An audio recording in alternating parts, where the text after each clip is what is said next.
Movie की starting में हम एलेक्स नाम की एक लड़की को देखते हैं जो एक सपना देख रही थी। उसके सपने में जेरेड नाम का एक लड़का आता है और इसके बाद में उसकी नींद खुल जाती है। अब ये जेरेड कौन था ये हमें मूवी में आगे पता चलेगा। अब जैसे ही हम एलेक्स को उसके सपने से उठते हुए देखते हैं तब हमें पता चलता है कि एलेक्स अपने बॉयफ्रेंड नेथन के साथ में एक हॉरर गेम खेलने के लिए जा रही है। इस हॉरर गेम में उन्हें एकदम हॉरर मूवी के जैसा एक्सपीरियंस होगा जिसमें उन्हें एक हॉरर जंगल में 36 घंटों के लिए छोड़ दिया जाएगा। अब ये दोनों गैस स्टेशन पर पहुंचते हैं जहां इनके साथ में मेरीना, पिच, लैरी और टिम भी ये गेम खेलने वाले थे। अब हमें गेम के मेन ऑर्गेनाइजर से मिलाया जाता है जो इन्हें अब कंट्रोल करने वाला था। वो उन्हें कुछ पेपर साइन करने के लिए कहता है जिनके हिसाब से उन्हें बिना किसी लिमिट के कितना भी डराया जा सकता था। वो ये भी बताता है कि अगर किसी को बीच में ये गेम छोड़ना हो तो वेलकम टू हवाई बोल देना, जिसके बाद में उन्हें गेम से निकाल दिया जाएगा। और इतना कहने के बाद में वो उन सभी के फोन ले लेता है, जिसके बाद जब ये गेम ऑफिशियली स्टार्ट हो जाता है। अब कुछ रैंडम लोग यहाँ पर आते हैं जिनके चेहरे पर मास्क लगा हुआ था। वो इन सभी को अपनी गाड़ी में बिठाकर सबके चेहरे ढक देते हैं, जिसके कुछ देर बाद उन्हें जंगल में छोड़ दिया जाता है।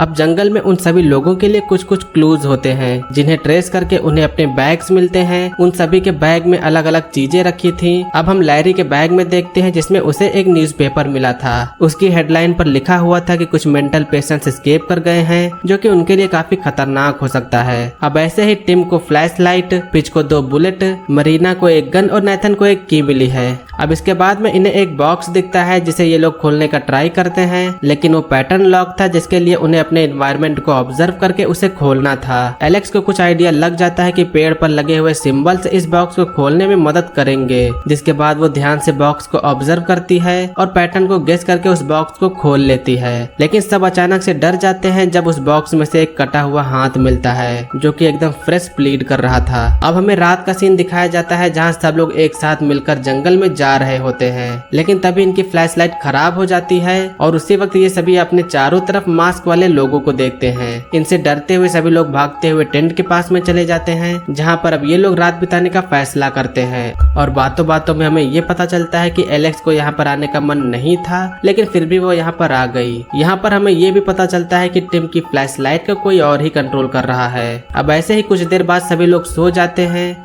और इसके बाद में अब एलेक्स की आंख खुलती है। वो यहाँ पर अपने सामने मेंटल आदमी जैसे शख्स को देखती है जिसके हाथ में नाइफ था और वो सबको उसे मारने की धमकी भी दे रहा था। वो पागल आदमी नेथन के हाथ पर कट मारता है, जिसके बाद में वो यहाँ से अब भाग जाता है। अब हम फिर से एक बार एलेक्स के सपने में जेरेड को देखते हैं, जिसके बाद में अब उसकी आंख खुल जाती है और यहाँ पर अब सुबह हो जाती है। सुबह हमें ये पता चलता है कि टिम मिसिंग है और उनके कैंप के आगे एक बॉक्स रखा हुआ है जिसे क्लू की मदद से खोलना होगा। अब सभी लोग मिलकर टिम को ढूंढने लगते हैं जहां जंगल में एलेक्स को टिम की डेड बॉडी एक पेड़ के ऊपर दिखती है, जिसके बाद में अब वो सभी को उस डेड बॉडी के बारे में बताती है।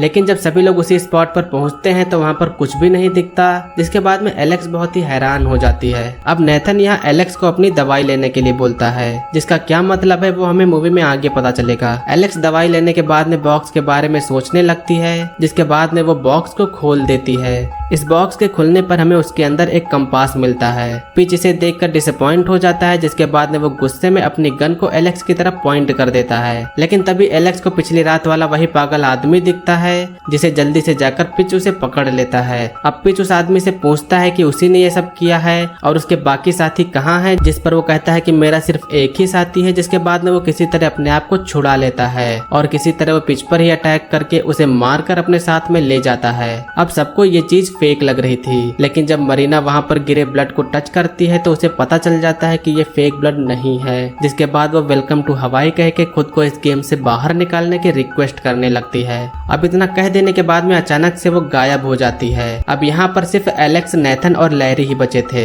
जहाँ लैरी कहता है कि उसके पास फोन है और वो पुलिस के पास में कॉल लगाएगा ताकि वो उनकी हेल्प कर सके। अब लैरी अपने फोन से पुलिस को कॉल लगाता है, लेकिन किसी पुलिस को कॉल लगने के बदले उसे किसी दूसरे आदमी की आवाज सुनाई देती है जो वो उसे फोन तोड़ने के लिए कहता है, वरना उसे मार दिया जाएगा। अब ये सुन लेने के बाद भी लैरी अपना फोन नहीं तोड़ता है और अचानक से उसी वक्त वो मारा भी जाता है। अब इसके बाद में इस गेम में सिर्फ एलेक्स और नेथन ही बचे थे, जिसके बाद वहाँ वापस कुछ मास्क वाले लोग आ जाते हैं और दोनों लोगों के चेहरों पर मास्क डाल देते हैं, जिसके बाद में ये सीन यहीं पर कट हो जाता है। अब हम एलेक्स और जेरेड को देखते हैं जिसे हमें मूवी के स्टार्टिंग में दिखाया गया था और यहाँ पर जेरेड जो है वो एलेक्स का एक्स बॉयफ्रेंड है। अब हमें यहाँ पर ये ये भी पता चलता है कि एलेक्स ड्रग एडिक्ट है और वो जो दवाइयाँ खाती है वो एडिक्शन को कम करने के लिए खाती है। अब एक वक्त पर जेरेड ने एलेक्स को ड्रग एडिक्शन छुड़ाने के लिए उसकी मदद की थी, लेकिन फिर भी एलेक्स जेरेड के बजाय नेथन के साथ में रहती है, क्योंकि जेरेड जब उससे दूर गया था तब उसे लगा कि शायद जेरेड ने उसे छोड़ दिया है। अब हम एलेक्स और जेरेड को एक चेन से बंधा हुआ देखते हैं जो एक सीधा पत्थर से बंधा हुआ था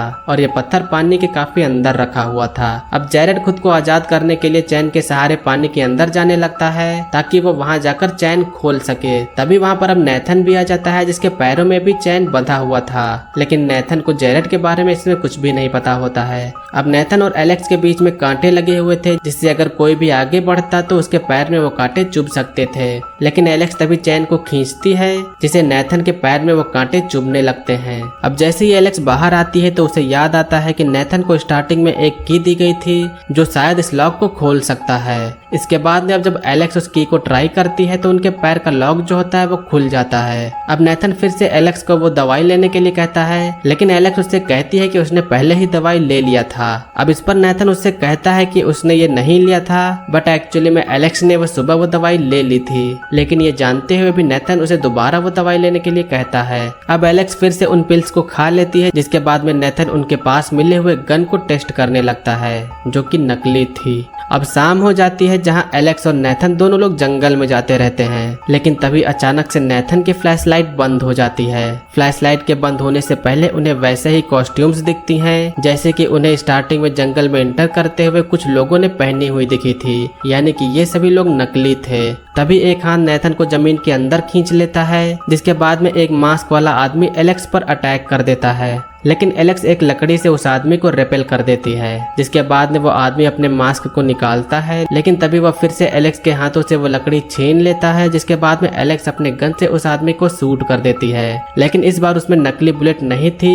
और रियल बुलेट से उस आदमी की तभी डेथ हो जाती है। अब उसी जगह से एक पुलिस कार जा रही थी जिसमें से पुलिस निकलकर अब यहाँ की कंडीशन देखता है। वो एलेक्स के पास में आकर पूछने की कोशिश करता है, लेकिन तभी वो पागल आदमी यहाँ पर आकर उस ऑफिसर पर अटैक करके उसे मार डालता है। अब एलेक्स भागते हुए घर के अंदर चली जाती है जहाँ उसे अपने सारे फ्रेंड्स की आत्माएं दिखती हैं और वो सभी एलेक्स को घेर लेती हैं, जिसके बाद में एलेक्स वहीं पर बेहोश हो जाती है। अब नेथन एलेक्स को जगाता है, जिसके बाद में हमें ये पता चलता है कि ये सभी लोग नकली ही लोग थे, यानी कि पिच, मरीना सभी लोग जिंदा हैं और जो ब्लड एलेक्स ने देखा था वो एनिमल ब्लड था। अब सभी लोग एलेक्स के लिए क्लैप करते हैं क्योंकि उसने इस गेम को सक्सेसफुली लास्ट तक पास करके सरवाइव कर लिया था। अब एलेक्स और नेथन दोनों लोग घर की तरफ जाने लगते हैं, जहां हम रास्ते में एलेक्स को जेरेड को मैसेज करते हुए देखते हैं, लेकिन उसका कोई भी रिप्लाई नहीं आता। पर तभी थोड़ी दूरी पर जाने के बाद में नेथन एक गैस स्टेशन के पास में कार रोकता है, जिसके बाद में कार से बाहर आकर एलेक्स जेरेड के पास में कॉल लगाती है, लेकिन तभी उसे कार के बैक बोनट से फोन के रिंगिंग की आवाज सुनाई देती है और जब वो कार के पीछे वाले हिस्से को खोलती है तो उसमें उसे जेरेड बेहोश मिलता है जिसका फोन रिंग कर रहा था। अब तभी वहाँ पर नेथन आ जाता है जो उससे कहता है कि तुम मुझे इतने समय से चीट कर रही थी, इसीलिए मैंने ये सारा प्लान बनाया था। जिसके बाद में हमें पता चलता है कि ये सारा slasher sleep out club Nathan के फ्रेंड्स का ही था और ये सब उसका ही प्लान था। अब हमें यहाँ पर यह भी पता चलता है कि एलेक्स नेथन से झूठ बोल रही थी कि वो ड्रग्स की मेडिसिन ले रही है, लेकिन वो असल में ड्रग्स ही ले रही थी, जिसे जानने के बाद में नेथन को और भी गुस्सा आ जाता है। अब नेथन एलेक्स को जेरेड को छोड़ने के लिए कहता है, लेकिन इस पर एलेक्स मना करती है क्योंकि एलेक्स ने उसके बुरे समय में उसकी मदद की थी और इस बात से गुस्सा होकर नेथन एलेक्स पर अटैक कर देता है। अब यहाँ पर एलेक्स थोड़ा स्ट्रगल करती है, लेकिन किसी तरह वो नेथन पर चाकू से हमला करके उसे बहुत बुरी तरह से मार डालती है, जिसके बाद में एंड में वो बहुत जोरों से पागलों के जैसे चिल्लाने लगती है। तो अगर हम लोग एंडिंग के बारे में बात करें तो एलेक्स और जेरेड रिलेशनशिप में थे, लेकिन जब जेरेड किसी वजह से एलेक्स से दूर चला गया तो एलेक्स को लगा कि उसने उस पर चीट किया है, इसीलिए एलेक्स नेथन के साथ में रिलेशनशिप में आ गई थी। लेकिन नेथन एलेक्स के साथ में सिर्फ फिजिकल होने के लिए रिलेशनशिप में था और जब उसे ये बात पता चला कि एलेक्स का पहले भी एक बॉयफ्रेंड था जिसका नाम जेरेड है, तो उसे शक होने लगा कि कहीं जेरेड और एलेक्स अभी भी एक दूसरे के साथ में रिलेशनशिप में ना हो जाएं। जिसके बाद में उसने ये सब गेम प्लान किया ताकि सब सच सामने आ सके। सो दोस्तों, ये थी 2017 की एक हॉरर थ्रिलर मूवी का एक्सप्लेनेशन। उम्मीद करता हूँ कि आप लोगों ने इस मूवी के एक्सप्लेनेशन को एंजॉय किया होगा। मूवी का एक्सप्लेनेशन अगर आपको पसंद आया तो वीडियो को लाइक करिएगा। चैनल पर अगर आप लोग नए हो तो सब्सक्राइब करिएगा। आज की वीडियो के लिए बस इतना ही, मिलेंगे अगली वीडियो में। तब तक के लिए बाय। जय हिंद, वंदे मातरम।